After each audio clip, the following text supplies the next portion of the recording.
Hello WBJEE 2025 aspirants, এই ভিডিওটা দেখার পর তোমাদের কিন্তু ইদার ভিডিওটা লাইক করতে হবে বা আমাকে থ্যাংক ইউ বলতে হবে। কারণ এই ভিডিওতে যারা যারা WBJEE 2025 এর ক্যান্ডিডেটস আছো তাদের জন্য একটা ইম্পর্টেন্ট আপডেটস বা ইম্পর্টেন্ট সাজেশন দিতে চলেছি। দেখো, অ্যান্সার কিকে চ্যালেঞ্জ তো করাটা অনেক স্টুডেন্টসেরই এখন ইচ্ছে আছে যে দাদা আমি অ্যান্সার কি চ্যালেঞ্জ করতে চাই, বাই চান্স যদি একটা মার্কস পেয়ে যাই তাহলে তো ভালোই হয়।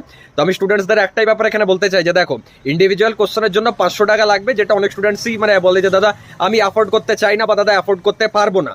তো সেখানে একটা গুরুত্বপূর্ণ ব্যাপার যেটা তোমরা হয়তো মিস করছো বা এটা হয়তো তোমাদের কেউ বলছে না, সেটা হচ্ছে যে ধরো যদি কোনো একটা কোশ্চেন বা দুটো কোশ্চেন বা তিনটা কোশ্চেন বা 5টা কোশ্চেনও যদি তোমার ডাউট আছে যে 5টা কোশ্চেনে ভুল হয়েছে কিছু, ঠিক আছে, যেটা অ্যান্সার কিতে দিচ্ছে সেই অ্যান্সারটা হয়তো হবে না।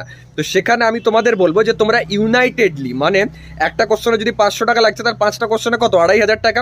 এবার ইউনাইটেডলি ধরো তোমরা 200 জন 300 জন 400 জন স্টুডেন্টস আছো, এবার সেটা WBJEE যে কোনো হোয়াটসঅ্যাপ বা টেলিগ্রাম গ্রুপে তোমরা অ্যাভেলেবেল এবং একে অপরের সাথে কানেক্টেড, বা নিজেদের স্কুলেও যারা তোমরা একসাথে পড়েছো নাকি হয়তো WBJEE দিয়েছিল, তো নিজেরা অ্যাটলিস্ট 20 জন কি 10 জনও যদি নিজেদের মধ্যে 250 টাকা করে দাও বা 20 জন মিলেও যদি টাকাটা ভাগ করো না, তবুও কিন্তু খুব কম পড়বে। আর আরেকটা কথা, যদি বাই চান্স ওখানে অ্যান্সার কিটা চ্যালেঞ্জ করার পর ঠিক বেরিয়ে যায় তাহলে কিন্তু তোমরাই বেনিফিটেড হবে এবং সবাই বেনিফিটেড হবে একসাথে। তো আমি সবাইকে এটাই রিকমেন্ড করবো যে তোমরা অবশ্যই কিন্তু এখানে চ্যালেঞ্জ করতে পারো। বাকি দেখা হচ্ছে নেক্সট ভিডিওতে। ভিডিওটা লাইক করবে আর এরকম ভিডিওস আসতে থাকবে। Thank you.